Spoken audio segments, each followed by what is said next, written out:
and welcome to this edition of Talk Time. And this week, we're actually going to review the first 3 months of the Mahama administration. So much was promised. What has been achieved? Welcome to Talk Time.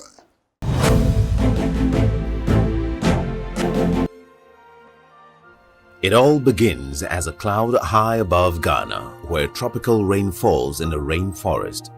The rain passes through fractures in ancient rocks and begins its journey deep beneath the earth.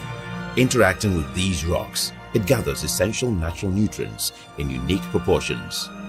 The rocks produce the essential natural mineral compositions required for healthy growth.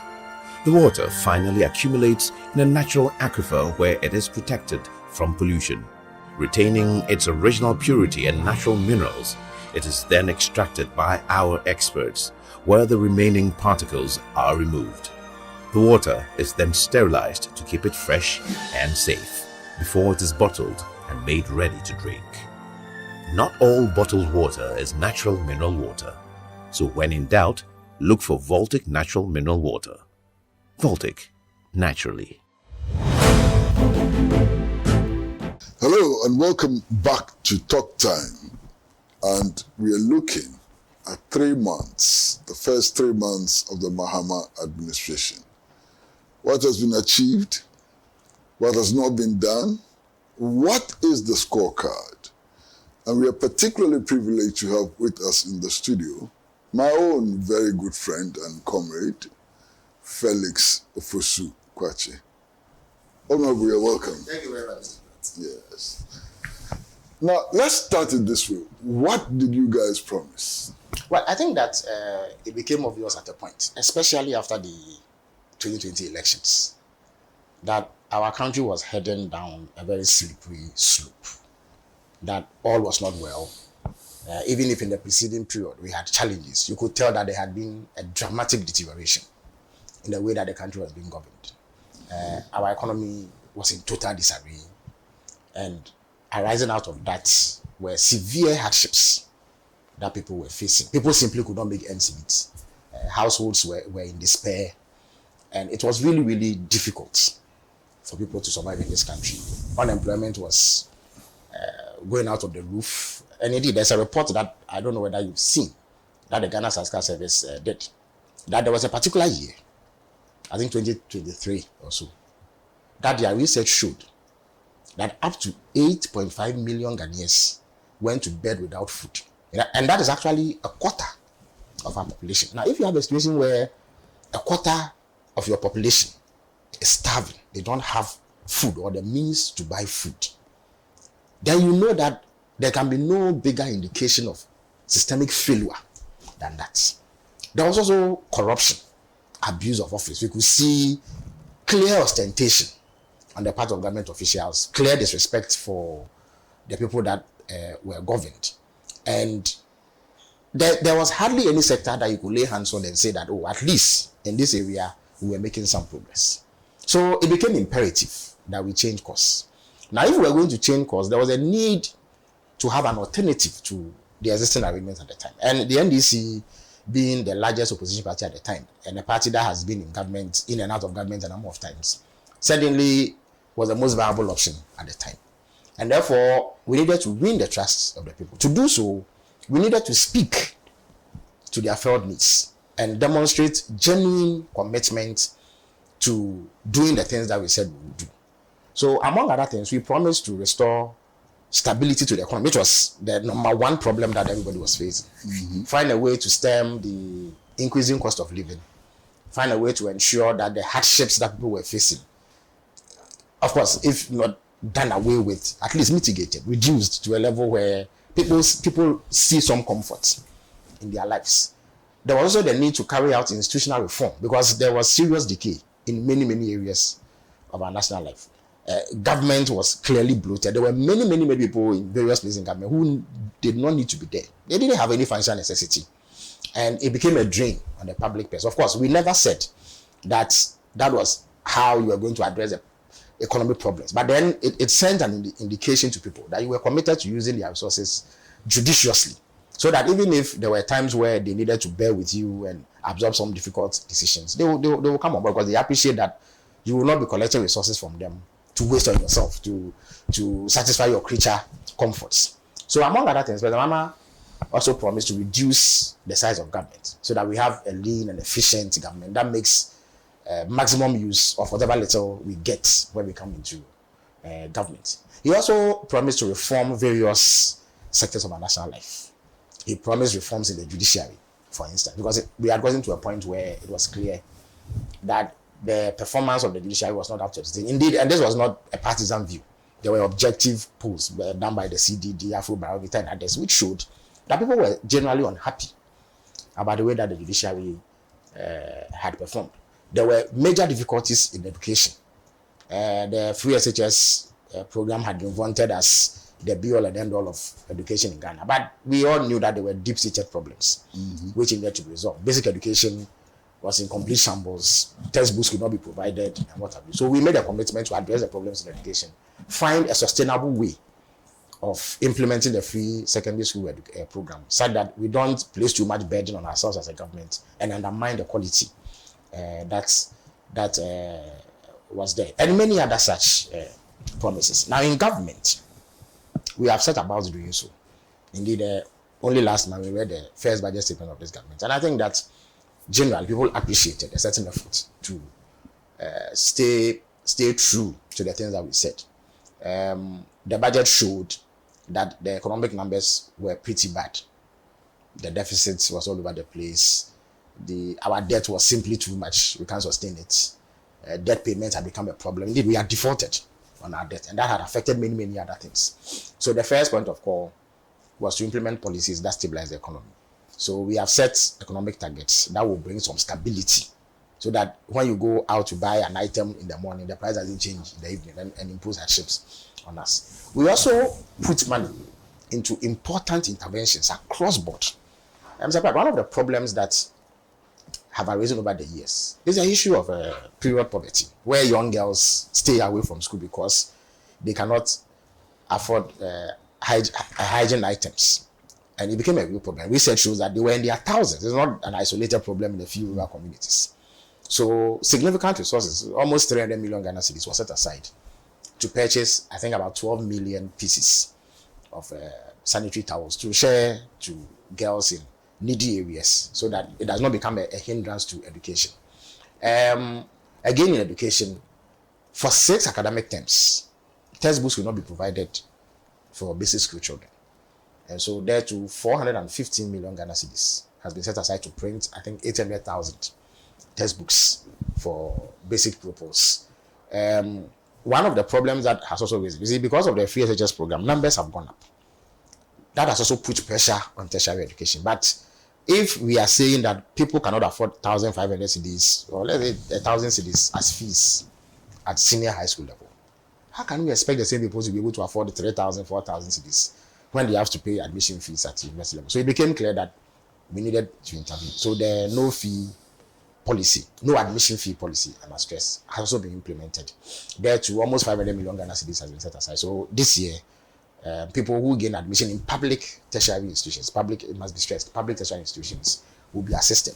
Subsequently, the student loan trust is being restructured to make sure that after paying the admission fees, loans can be advanced to them to support the education throughout, so that later on when they find employment, small deductions will be done over a long period.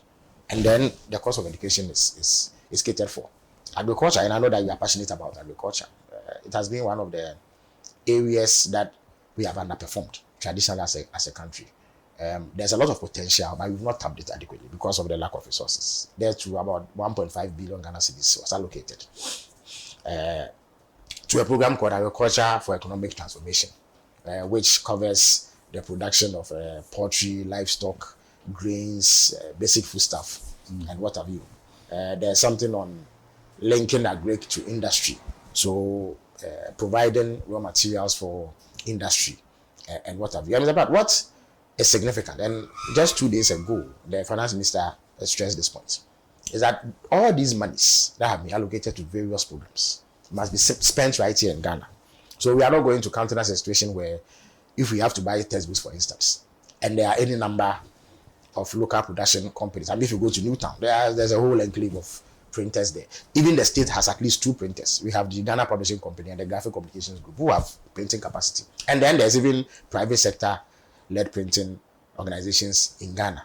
So the policy is that unless there's some exceptional circumstance which requires a certain quality of printing that is not domestically available, the first point of call would be to invest it here. And that cuts across all sectors. Every procurement that is done must first be sourced here. And the justification for importing will be extremely strict. You have to meet a very strict criteria to do so. Whilst at it, it's important to allocate resources, but we also have to regulate how those resources are used. So, for instance, there have been reforms which manifested in the amendment of some laws, the procurement law, for instance. You know, in the past, if there are procurement breaches, it was the spending officer, the minister, and other officials in the ministries who were held liable. But now the PPA itself has also the law has been amended to ensure that the PPA itself, if it supervises this sort of procurement breach, will be sanctioned, and officials who help that to happen will also be sanctioned. The Petroleum Revenue Management Act has a portion dedicated to what they call the annual budget funding amount. So 70% is put into the budget, and the government decides where to put it. We believe that there's a huge infrastructure deficit around the country, and so you recall that we promised to implement what we call Big Push, which is an overarching policy to provide infrastructure in various sectors. So about 13.9 billion, which is about 14 billion, has also been set aside to finance Big Push, and we are dedicating all the 70% of AFA from oil revenue to that, so that there's a dedicated source of funding. Often you hear about no money syndrome. Every time you ask for some development project, the refrain is that there's no money. It's because we've stretched ourselves thin, applied monies over a wide range of sectors, and so it's difficult to focus on any one thing. We want to use that money to focus on infrastructure development, so that our communities see some improvements in the way that people live. So in a nutshell, this is what we have been up to since we got into power about 3 months ago. Let's start from the reduction of the size of government. Yes. I mean, this has necessarily entailed some realignment of departments and ministries and so on. And a few questions have been asked.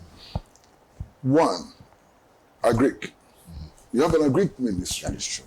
And you have another portfolio for agric business, which is not under the agric ministry. Can there be a rationalization for this? Some rationale for this? Yes, I think overall, the starting point should be the total numbers. What did we promise? President Mahama was I think for the first time in our history, a candidate put a specific number. I'm talking about a candidate of a major party. I think there are smaller parties who have in the past said, put a specific number on how many people he was going to work with. So President Mahama promised to appoint 60 ministers, that is ministers and deputies. And you know that there are some ministries that don't have deputies. Sure. Yes. Even then, as we speak, it's only 56 that he's appointed. So the country is being run by 56 ministers. In due course, he will name the 4 others after some careful consideration. So there are 60 ministers. Some sectors don't have deputies. And it is only sectors where the workload is obviously large, like education and what have you, that have deputies. Then, when you come to presidential staffers, often there's some confusion. In the recent past, under the MPP, every Tom, Dick, and Harry who worked at the office of the president called himself a staffer, but that is not a staffer is a certain category. So there are staffers and then there are presidential aides. Everybody else who comes in again is a support staff to these people, the president and all the others who form. So now, when you come to staffers, there are 27 staffers, and all of these people have been publicly named in statements that I have signed.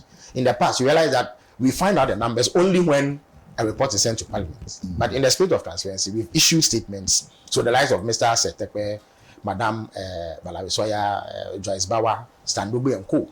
are presidential staffers. Nano later Mr. Julius Ebra, who is the chief of staff. So all their designations too are clearly stated. In addition to these presidential staffers, there are 3 people who are designated as directors.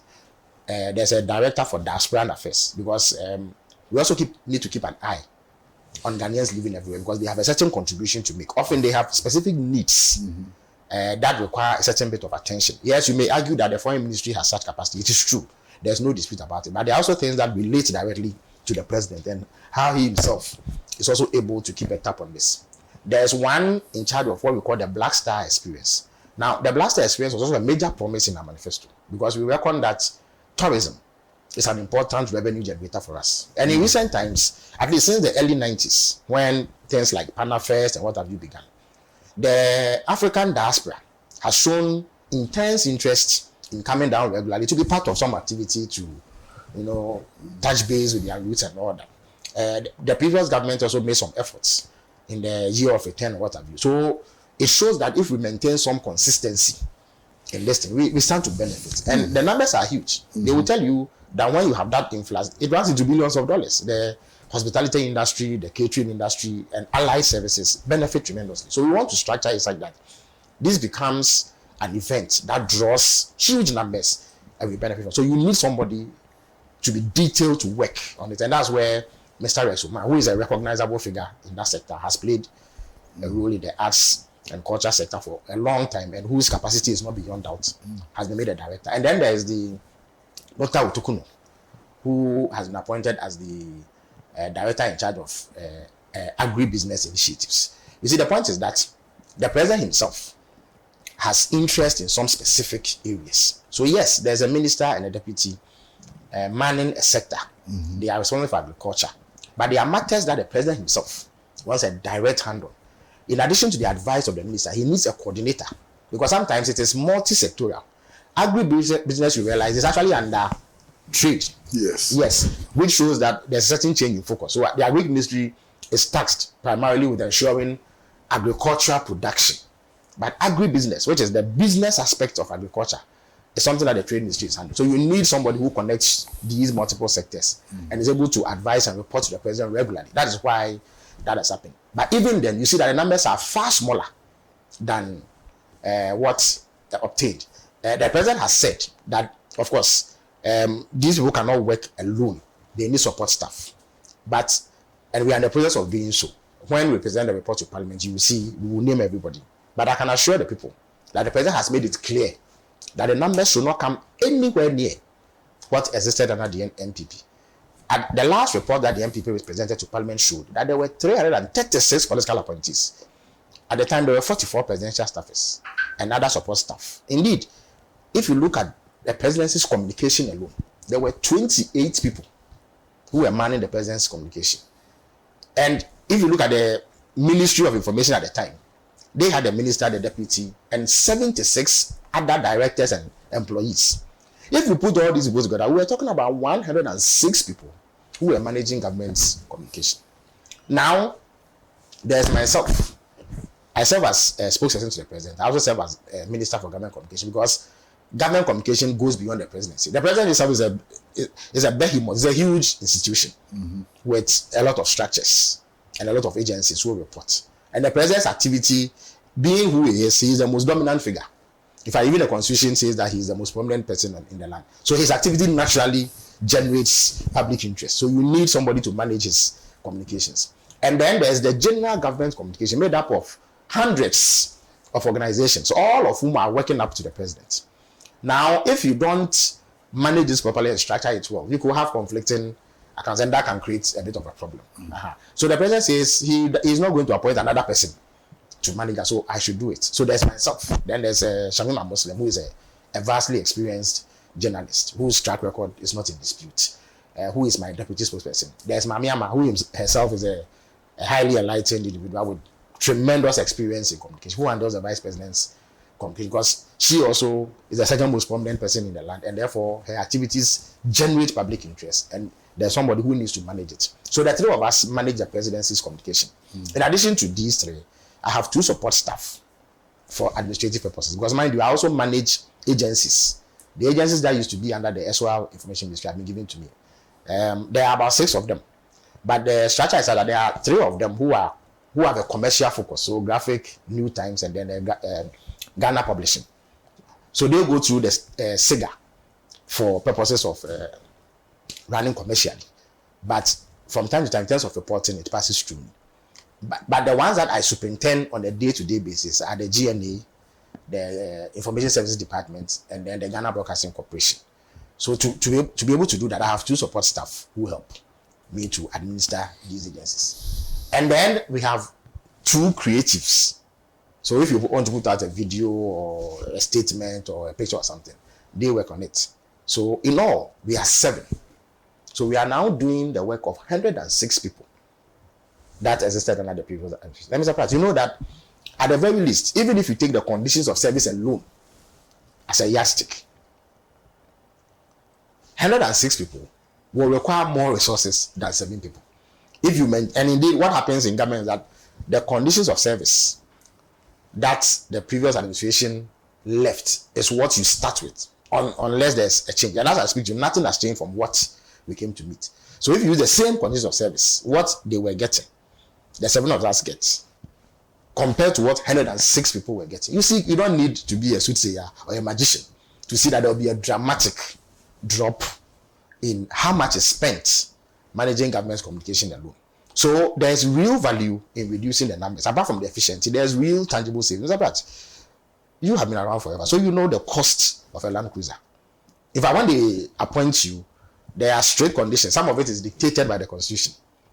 So you are given a vehicle, a cross-country vehicle for external travel. When I mean like travel within the country, but beyond Accra. Beyond Accra, yes. Yeah. And then a saloon car for internal travel, which makes sense because you need to be efficient on fuel and all that. Then they give you a bungalow. In lieu of that, they may give you allowances every month so that you rent something if you don't have a place of your own. And then other, what do you call it? A Land Cruiser today, if you want what a minister will sit in, all factors considered, it's about $160,000. Even the saloon car, it's about $80,000. The bungalow invariably has to be refurbished. And there are not enough bungalows for everybody. So invariably, there are some who have to be paid allowances. The allowance that they are paid a month, and it's the market rate.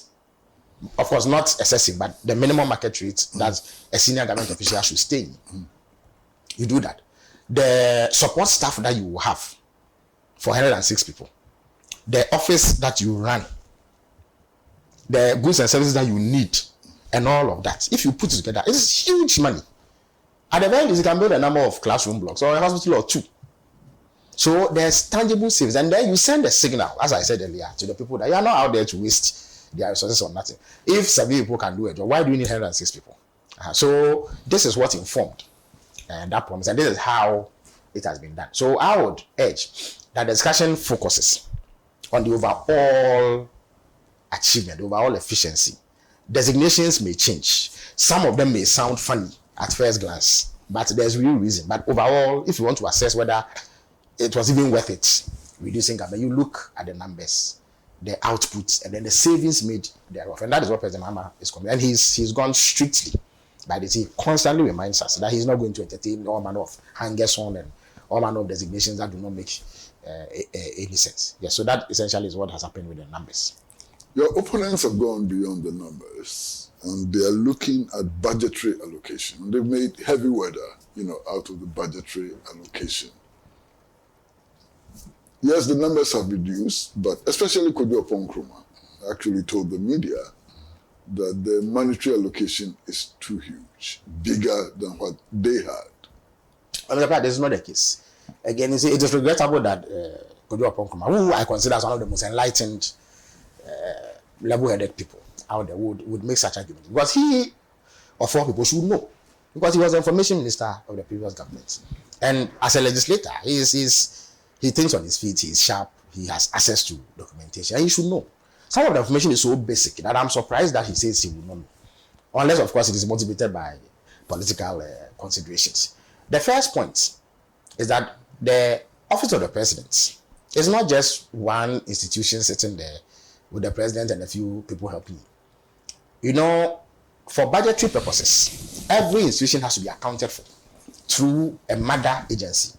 The Ministry of Finance cannot dole out monies to all these hundreds of government agencies. They need to go through certain strategies. It makes for efficient allocation, it makes for proper accounting when you are doing it. So the office of the president tends to absorb agencies that don't fall under any mother organization. So agencies like the Ghana Aids Commission, which is an important agency, they need a certain level of independence from existing institutions to function properly.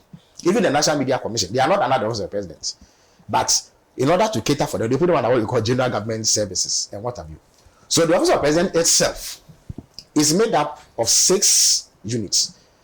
There's the office of there's a general administration, because there are also civil servants. So there's a chief director and civil servants. But these civil servants are drawn from existing agencies. So they don't come and add any additional monetary demands on the presidency. So there's a general administration. There's the office of the chief of staff.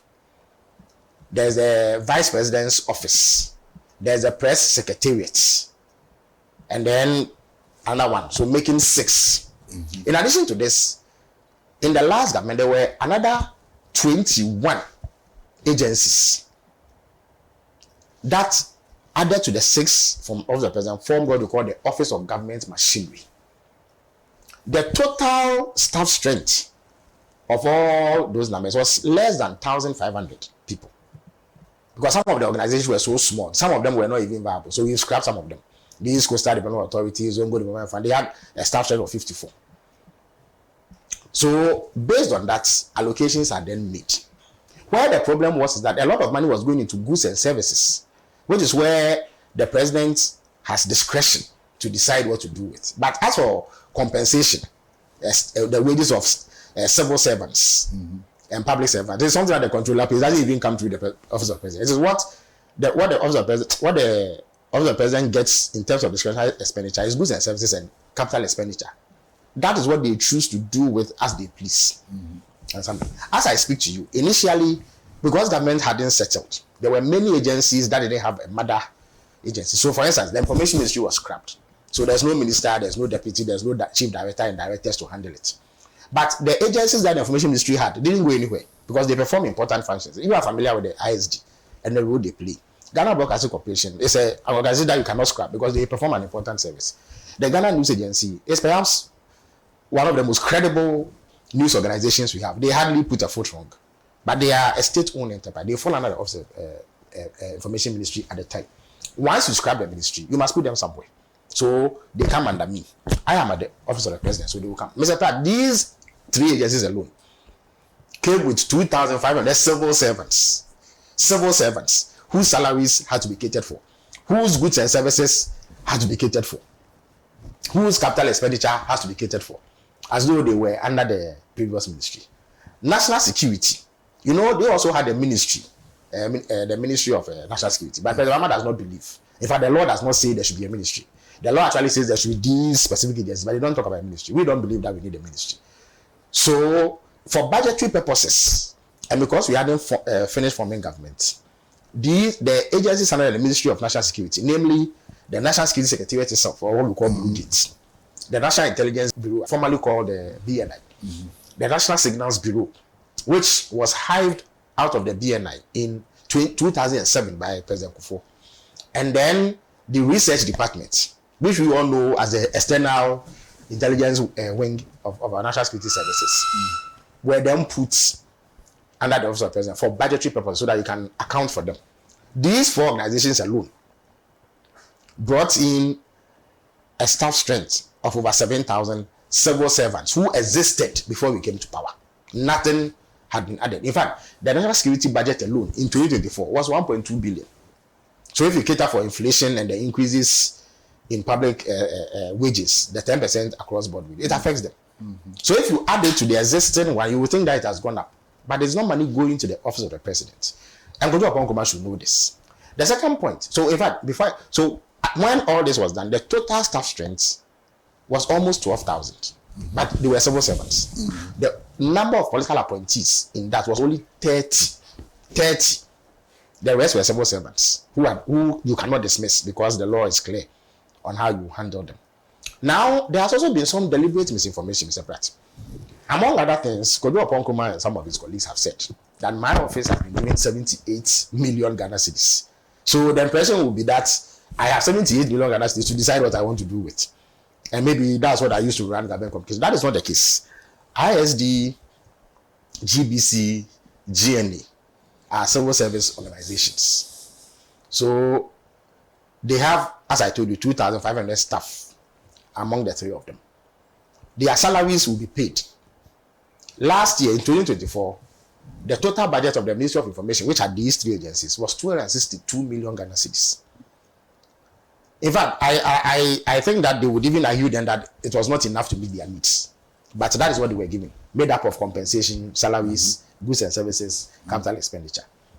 So now you come to the Office of the President. So there's compensation, which has added to the Office of the President compensation package. Now, GBC, ISD, and Information Services Department need goods and services.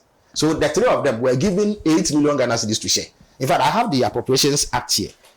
And it is surprising that the very people who sat in Parliament and approved this and saw that, for instance, the Information Service Department had been given about 4.3 million Ghana cedis as goods and services. And indeed, I led the team to go and justify our budget. The Information Service Department came with a bulky document indicating what they needed.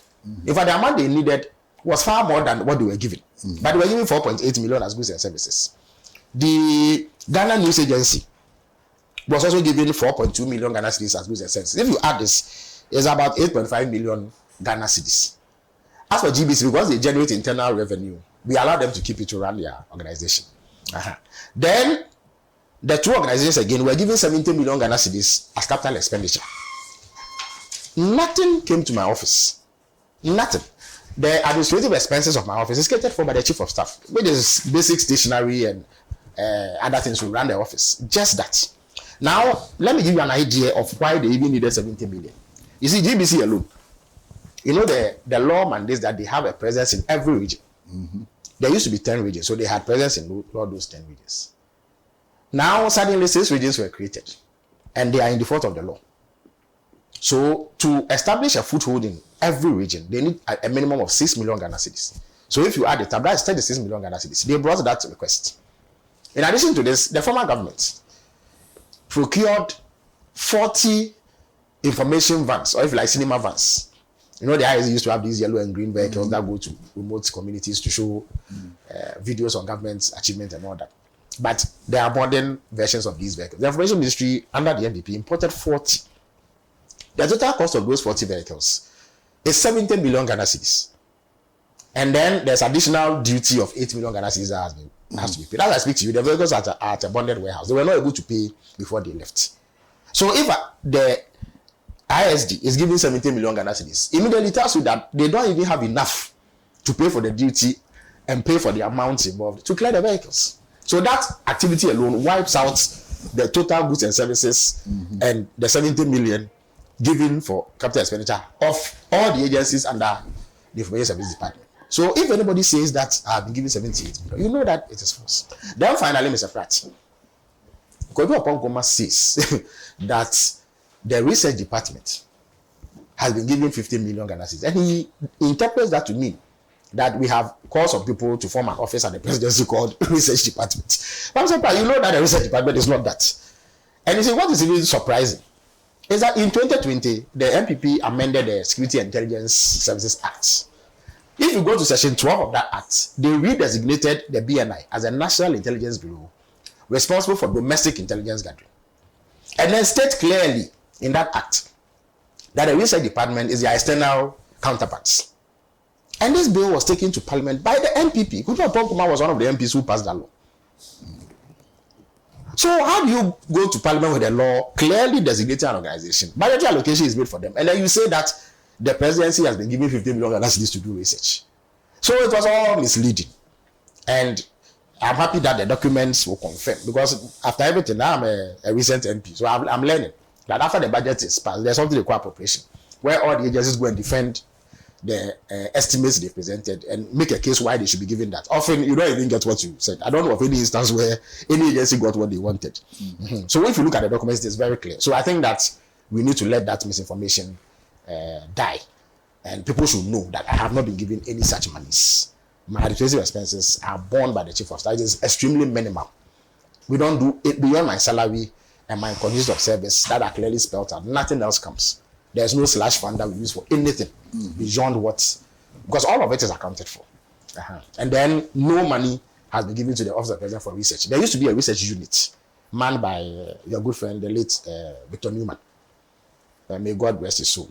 When he passed, they brought a professor from Legon to head it. But since we came to power, it's been scrapped. They don't exist anymore. So we have not located any money for any research. So these are the facts. And in fact, if you take out national security, you find that the Office of the President budget has reduced by 400 million Ghana cedis compared to last year.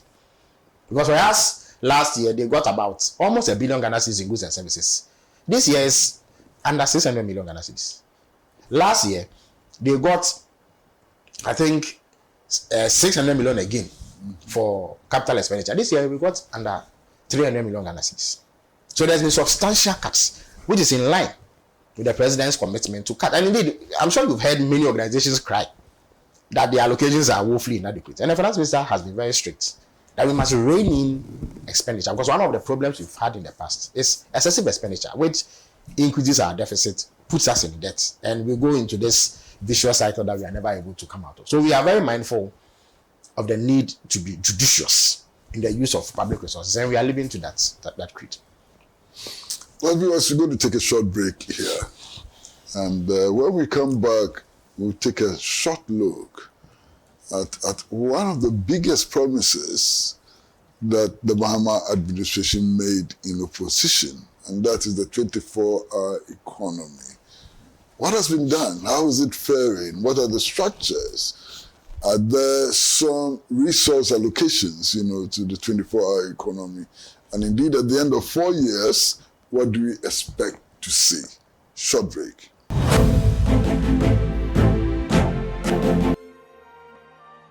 It all begins as a cloud high above Ghana, where tropical rain falls in a rainforest. The rain passes through fractures in ancient rocks and begins its journey deep beneath the earth. Interacting with these rocks, it gathers essential natural nutrients in unique proportions. The rocks produce the essential natural mineral compositions required for healthy growth. The water finally accumulates in a natural aquifer where it is protected from pollution.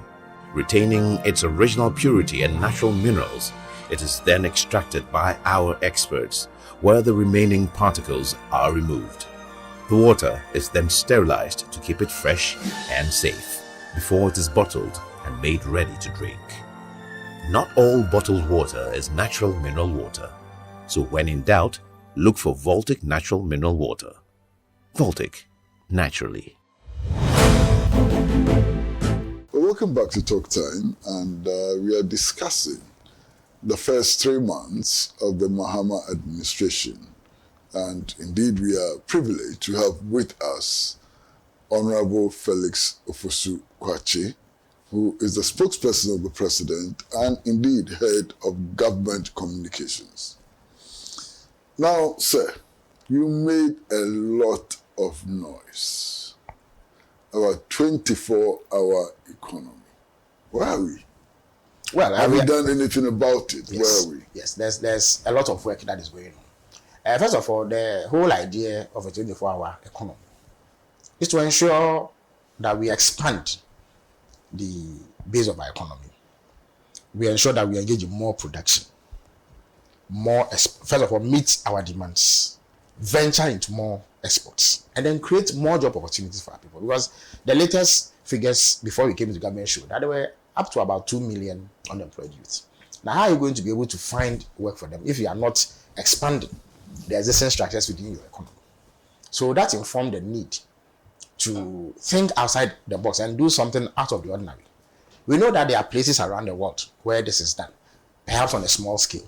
But if it's been done on a small scale, it means that with appropriate tweaking, you can scale it up and achieve optimum results. So President Mahama committed to running a 24-hour economy. Because we notice that there are many sectors that have potential to run beyond the normal 8 to 5 that we know. Because after 5 o'clock, several sectors shut down. And yet, there still remains potential for them to continue the economic activity and achieve the objectives that I outlined. I think it became perhaps the most popular campaign promise during the campaign period. And people bought into it, especially the young people of this country, with a view to getting jobs to do. Since we came to power, President Mahama has been extremely committed to getting it off the ground. So, first of all, he appointed Mr. Guzitano, one of the finest brains that you can find in this country, to lead the efforts to implement that. Often it is confused with a line item in the budget. It's not a line item in the budget, say sports or education or anything, because it is a multi-sectorial thing. The sectors that can work around the clock are many. So you need coordination We promised that in order to do that, there are organizations that wish they could do so, but they are hindered by several obstacles. Among them, the lack of capital, tariff barriers, because they think that it's expensive to go beyond the normal working hours, and other such incentives. So we committed to using existing and new institutions to generate resources to support those who need some investment. On tariff, for instance, water bills, electricity bills, maybe telephone bills, and other such utilities, we committed to implementing what we call time of use tariff. So depending on the time that you use it, your tariff goes down. And that requires the installation of some equipment and what have you. And then there are people who need other incentives. They need technical support. There are labor laws that need to be tweaked in order to conform with this policy so that we don't abuse the rights of workers and incur the wrath of organized labor. So all these things need to come together to ensure that the program is successful. And you cannot just do it at the snap of a finger. It needs to be well thought. One of the problems we've had traditionally in this country is that programs are not well thought through. Programs are not well thought through. And often sloganeering becomes the order of the day. So programs go on 2-3 years and then they collapse. Or even if they don't collapse, they linger around, but you don't see any substantial improvements that they bring. So we want to take our time and do it well so that it lasts beyond the tenure of this government, because everybody will realize that it is a good thing. I don't think that there's anybody who is opposed to having an economy that runs around the clock. So a lot of work is being done. Mr. Tano, indeed, some are opposed. Well, maybe it is for political reasons, but I'm talking about reasonably minded people who are committed. No, for superstitious reasons. Well, okay, of course, but those perhaps they require a bit of engagement to let them appreciate that no such. There was a gentleman whose objection was that witches fly in the night and you can't work in the night. Well, perhaps the gentleman needs to. The gentleman needs to be engaged, so that he appreciates that. Yeah, okay, witches may fly, but there are ways to still get the job done. So about 2-3 weeks ago, Mr. Tano made a presentation of the work done so far to Cabinet. It was impressive. And indeed, he also briefed Parliament in the aftermath of the revision of the budget. So Parliament has actually been briefed on what work is being done. And that shows commitment to transparency and bringing everybody on board. So in due course, in a very, very short while, you will find that it is rolled out. When it comes out, you will see that this is a well thought through policy, because it is our flagship economic policy, and we are going to do that, in addition to stabilizing the economy. One of the things that strikes you, immediately hits you in the face, is that if you're going to run a 24-hour economy, the power sector must be up and running. That is true. What are you doing about the power sector in order for this project, to be meaningful? Of course, the power sector is deeply challenged. There was a lot of mismanagement under the previous administration. Indeed, if you speak to the energy minister, Honorable John Jinapor, he will tell you that the power sector is now indebted to the tune of 80 billion Ghana cedis.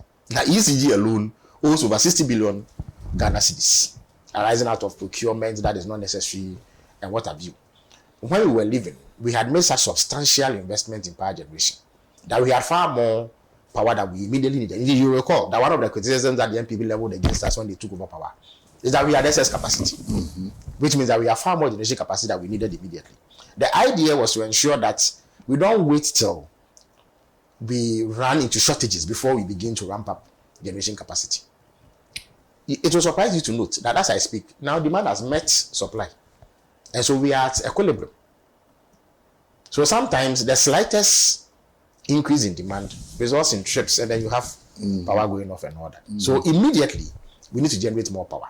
So I'm sure you've heard talk of a second gas processing plant, which will bring in additional gas and make it cheaper to generate power, because the idea is to move to cheaper sources of generation and even renewable energy, which has a cheaper operation and running costs than before.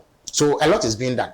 On the generation side, we'll ramp it up. We have the track record of having increased generation. We will do so. But more importantly, it is the downstream side that we have often had challenges. With the way that ECG is run, the President and the Energy Minister have committed to reforming ECG and removing the bottlenecks that have resulted in this cyclical indebtedness, which has made life very difficult for that organization.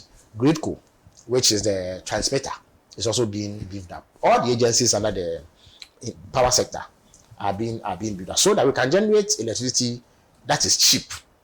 And if generation is cheap, it stands to reason that the supply side too will be cheap, the tariffs will be cheap. Because if tariffs are expensive, it will defeat the idea of the 24-hour economy.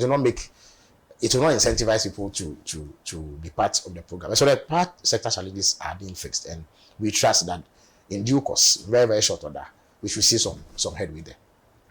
Now, at the end of this 4-year term, what can we count as success in relation to the 24-hour economy? What are we going to count? Is it the number of enterprises operating in the night? Is it export, quantities?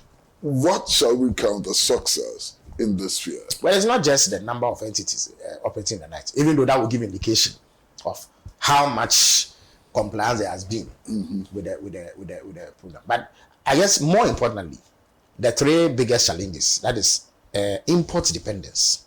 In fact, some say, perhaps when we spoke about people who oppose the 24-hour, one of the criticisms that they raised was that you need demand to spare production. We pointed out that anybody who says we don't have demand in Ghana is clearly not being realistic. Because we are a country that is import dependent. We import just about everything, including toothpick. Why do we import? It's because we don't have local capacity to produce. Invariably, all factors considered, local production is cheaper than importation if you have the right systems. Of course, we do know that there are countries that produce cheaper and so are able to sell it cheaper than. But that's why I said all factors considered. If everything was working all right, as they say in economics, ceteris paribus, local production should be cheaper. So it is because we don't have capacity to produce and all the barriers that hinder production that we import. So the demand exists. It's just that we can't meet it. Once we begin to meet demand, you will find that imports will reduce. And once imports reduce, it means that the pressure on your currency, because you always need hard currency to go and import. If you don't need hard currency to import, there's no need to go and look for hard currency. And so there's no pressure on your local currency. So import dependence should reduce.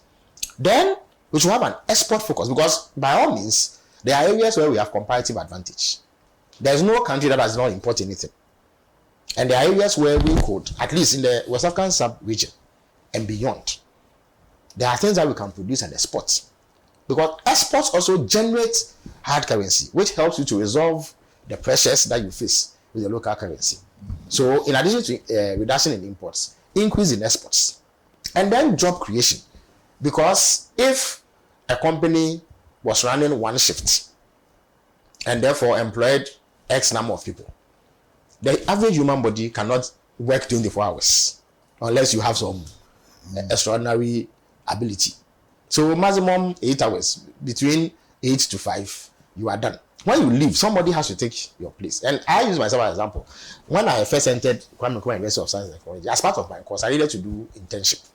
So I managed to secure internship at GASM, which was at the time perhaps a monopoly in the cement manufacturing industry. Then I noticed that they ran around the clock in order to be able to meet demand. So as a young chemist, it was my duty to go to the grinding mills to go and pick samples and test whether they meet quality standards. I went to work in the morning at 8, I close at 5. The moment I leave, somebody has to be in the lab the whole night until I return, because I cannot do the 24-hour shift. So I did one shift. Another person came to do the shift. So I come to relieve him. He also comes to relieve me at night.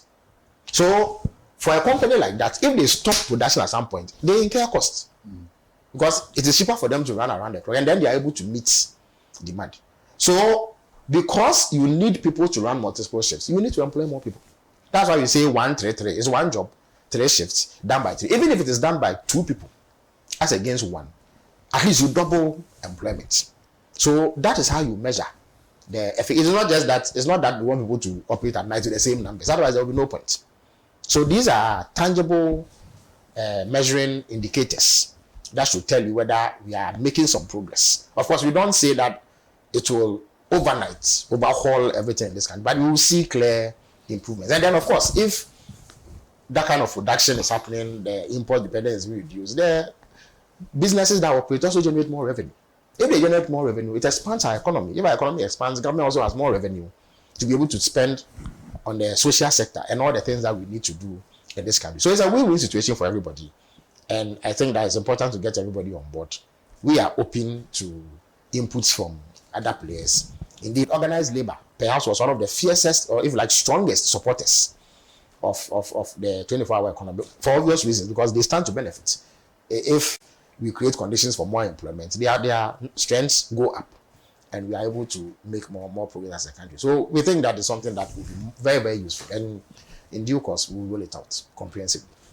Well, we're going for another short break, very short break, and when we come back, we would look at the framework within which all this is happening, especially the national economy. What's the framework? Has the framework changed? Hasn't it changed? Is it likely to change? Framework, short break.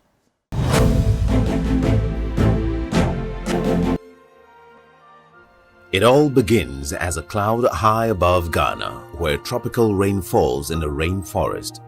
The rain passes through fractures in ancient rocks and begins its journey deep beneath the earth. Interacting with these rocks, it gathers essential natural nutrients in unique proportions. The rocks produce the essential natural mineral compositions required for healthy growth. The water finally accumulates in a natural aquifer where it is protected from pollution. Retaining its original purity and natural minerals, it is then extracted by our experts, where the remaining particles are removed. The water is then sterilized to keep it fresh and safe before it is bottled and made ready to drink. Not all bottled water is natural mineral water, so when in doubt, look for Voltic natural mineral water. Voltic, naturally. Welcome back to Talk Time. We are talking to the spokesperson of the President and Head of Government Communications, Honorable Felix Kwakye Ofosu. Yes, Honorable, what is the framework within which all this is happening? I mean, we do know that we are under an IMF program, that is true, which came into being, as an initiative of the previous government. Is that still the framework within which we are working? Well, first of all, to answer that, we need to understand why the IMF often has been called upon to do this. We work within a certain global economic order. Invariably, because of our status as an developing country, and our inability to generate enough resources to finance our own development, we tend to rely on borrowing a lot. And there's domestic borrowing. Mm-hmm. So there are people who have some extra money. They don't readily have investment options. So they say that, as for government, if you lend it money, by all means they will pay. Maybe there are delays, but they will pay eventually. So there's a lot of security in government financial instruments. And then there are commercial lenders, some of whom are outside this country and operate within the World Economic Order. And then there are bond markets. So we borrow from these sources. Now, the moment these people see that you are reaching a threshold where you cannot pay the debts you are taking, they begin to shut shop and begin to make demands of you to pay back. And therefore, it puts pressure on your economy, especially your currency. And so you recall that the Bank of Ghana itself said that between 2022 and 2023, $6 billion dollars was spirited out of this country to pay investors who were demanding their money. So it got to a point where these investors wouldn't do any business with us, and they were demanding their money. And we simply didn't have the capacity to pay under the previous government. So they had to go to the IMF. So the IMF will hold their hand and go basically to beg these investors to give us some time. Mm-hmm. Now, the investors also say, okay, IMF, okay, you are known to be a Bretton Woods institution. I mean, despite all the criticism against them over the years and all that. If you say we should have some patience for this and accept haircuts, in other words, reduce the interest that they should have paid and extend the maturity periods, then give us guarantees that these people will manage the economy well, so that they don't come and tell us tomorrow again that they are going to default. So that is where the conditionality is coming. You can't do this, you can't do that, net freeze, you must have a surplus, your inflation must be this, your debt ratio high. So that is what happens. If we were managing our affairs well as a country, we won't need the IMF. We won't need them to impose conditionality so that we can do what we think is necessary for our people. So the fundamental problem we've had over the decades, and why the IMF constantly comes in, apart from the unjust and unfair world economic order, because the IMF too, they are not for the Christmas. They don't come here for charity reasons. They and the World Bank, they also lend money, and you pay. Sometimes at cut-throat rates, even if theirs is slightly cheaper than other commercial lenders. The fundamental problem has been fiscal indiscipline, recklessness, especially when elections are drawing close. Because in a year, you collect a certain amount of money. And Mr. Pat, in fact, even in our personal life, if you live beyond your means, you're always going to be in debt. So you earn 1,000 cedis, you have to spend 5,000 cedis every month. You borrow in order to be able to meet that expenditure. So you always owe 4,000. The next 1,000 you get, you must go and pay. So you are always in debt. So the fundamental principle, the reason why we've done all the cuts in government expenditure is to ensure that we don't slip back onto that path of fiscal recklessness, so that we don't continue to incur debt that we can't pay and go and invite the IMF. That's the first principle. The second principle is that we must look inward and see how we can grow our economy organically through the work that is done in the various sectors. So agriculture, industry, services, including telecommunications, the new frontier in technology. What can we do to ensure that we are self-reliant? We rely on ourselves so that we don't have to go and rely on others. And then when we have generated the resources, how do we spend it so that we continue to sustain ourselves? What do we spend on? Are we going to reinvest in the productive sector? Are we going to invest in agriculture, in industry, in services, for job creation, and what have you? And are we going to chart a path that is different from this neo-colonialist arrangement that has proven ineffective and always brings us back? Because those people also have their own interests. Often it is commercial, how much they can get out of us. Are we going to stop producing raw materials? Are we going to still export cocoa in its raw form? When Switzerland doesn't have one cocoa tree and yet produces all the chocolate in the world, why can't we produce chocolate or any other cocoa product? And there are so many products I can get from cocoa. In fact, only 2 weeks ago, I tasted for the first time a drink made out of cocoa. And it's not chocolate. The sap, somebody had converted it into a drink, which tastes nice. And if you are not told that it is cocoa, you won't even know what it is. So there are so many things that we can do with cocoa. Are we able to take advantage of that and improve the value chain? We've exported mining gold for over close to 200 years. What can we boast of as the direct benefit from gold? And recently, we've had galamsey, which is leading to terrible destruction of our environment. How are we going to manage that sector such that we derive maximum benefits, protect the environment, and plow back resources into the communities whose minerals we are extracting? We do know that all of that cannot be achieved in 4 years. But at the very least, we must chart a certain path. And this budget gives indication. I spoke about the inward-looking approach, where maybe perhaps it's not the best expression, but the domestic approach, where we source what we need from here to the extent that is available. Where we have shortfalls, we work to address it so that we stop the import dependency. The prudence in management, so that we don't get money and waste. We found oil in 2007. And then suddenly a spending splurge occurred. We found oil, so we need to spend. That must be kept. If you are spending, where are you putting it? How much of your budget is going to education? How is the basic education system like? The secondary school education, is it just populist recitals of slogans, free SHS? What really does it entail? In fact, the world is evolving. How are we positioning ourselves so that we can compete? When our children come out of school, do they have the same knowledge base as their counterparts in China, in Singapore, and elsewhere? So all these things feed into government policy.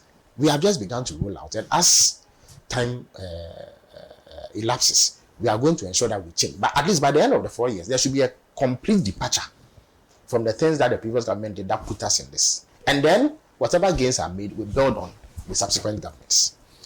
Honorable, your minister for local government is indicating very, very strongly that your stance on the National Cathedral has changed. Has it changed? No, as far as I know, I'm not. To be honest with you, I've not heard exactly what the local government minister said. So perhaps I may have to. He's saying that the cathedral is not such a bad project and that it may be continued, and that those who don't understand it and will make noises will be challenged.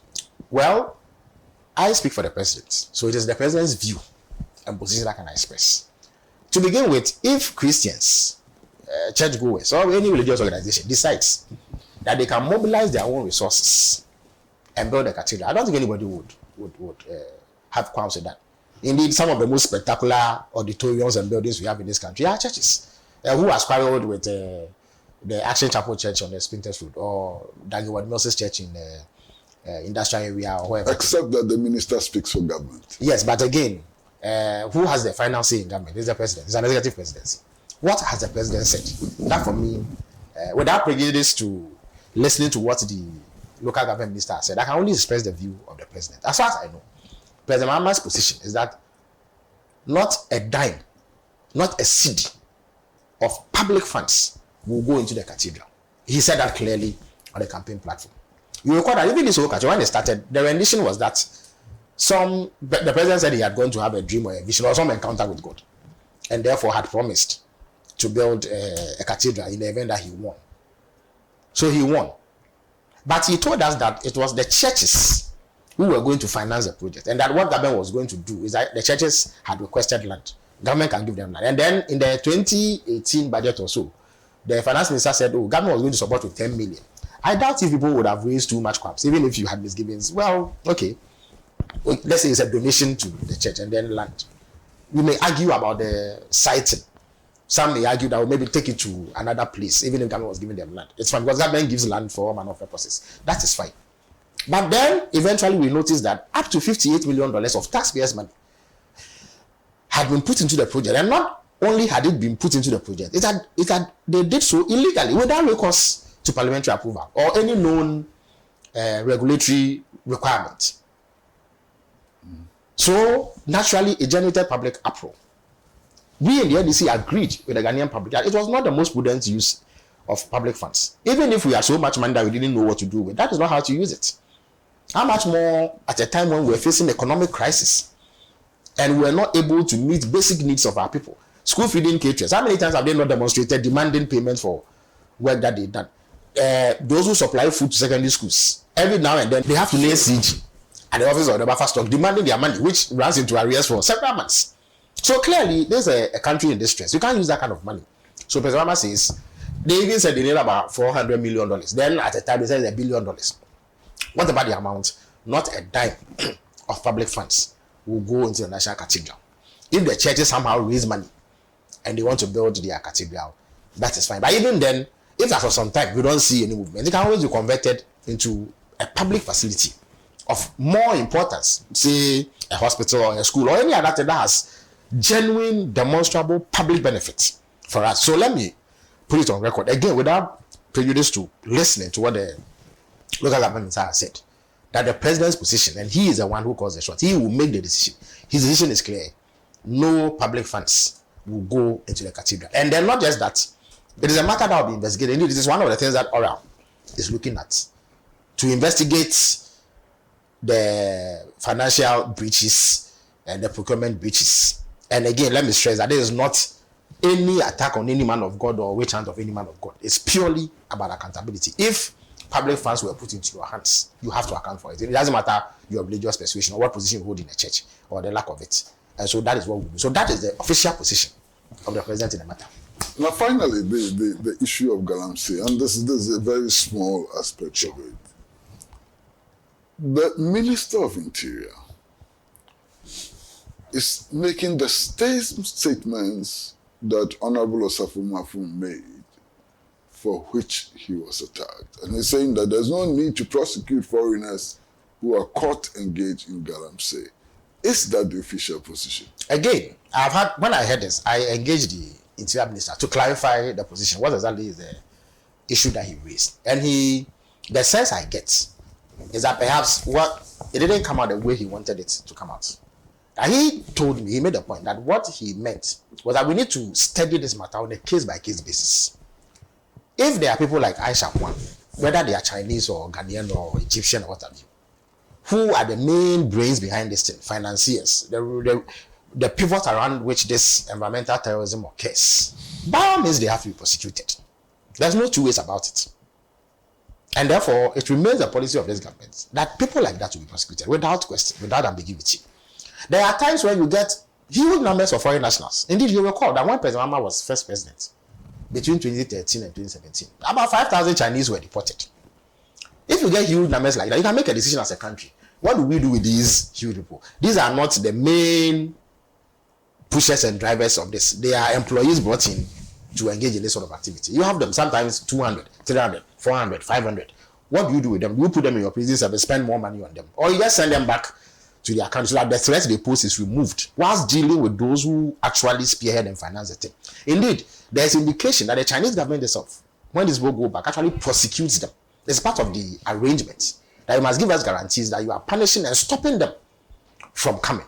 So perhaps maybe the way the minister said it rubbed off wrongly on people, but it is not the policy that you arrest people engaging. Because why? We arrest Ghanaian small-time players. And indeed, you recall that President Mama even made a point that these small-time players are hardly the people that we should be going for. Some of them are pushed into it for economic survival reasons and all that. But the real people we need to be targeting are the, the big-time players who are financing. And again, early this week, or is it late last week, the Lands Minister held a press conference. And the opening paragraph of the statement you read made it clear that he had the full authority of the president to wage a relentless battle on Galamsey, and that the president had told him specifically that it does not matter who is involved, whether the person is NDC or MPP or CPP, and that he should not countenance any calls from any chief or big politician or any other member of society to go easy on somebody who has been arrested for Galamsey because he is NDC. And it doesn't matter your color. That if you call him and tell him that, oh, Mr. A is the NDC chairman for B constituency, and so release him, he is not going to listen. He has made that clear. He also said that the policy of this government towards Galamsey is that Galamsey is environmental terrorism. It's no different from human terrorism, and therefore we are going to fight it as such. We also notice that it has become increasingly complex. You go after people here. Sometimes you successfully drive them out. You seize their equipment. You do everything that you need to do. You take possession of the equipment. You keep it under lock and key. They don't have access to it. The next minute, they have access to more equipment, and then they go there. So it is a battle that has to be sustained, not as a one-off event to drive people out. But we should be on guard.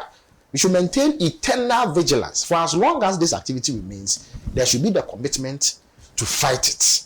And that is what is going to happen as time goes on. We appreciate that there are people who perhaps want to take advantage of the change in government and the small gap that exists in security arrangements to intensify this activity.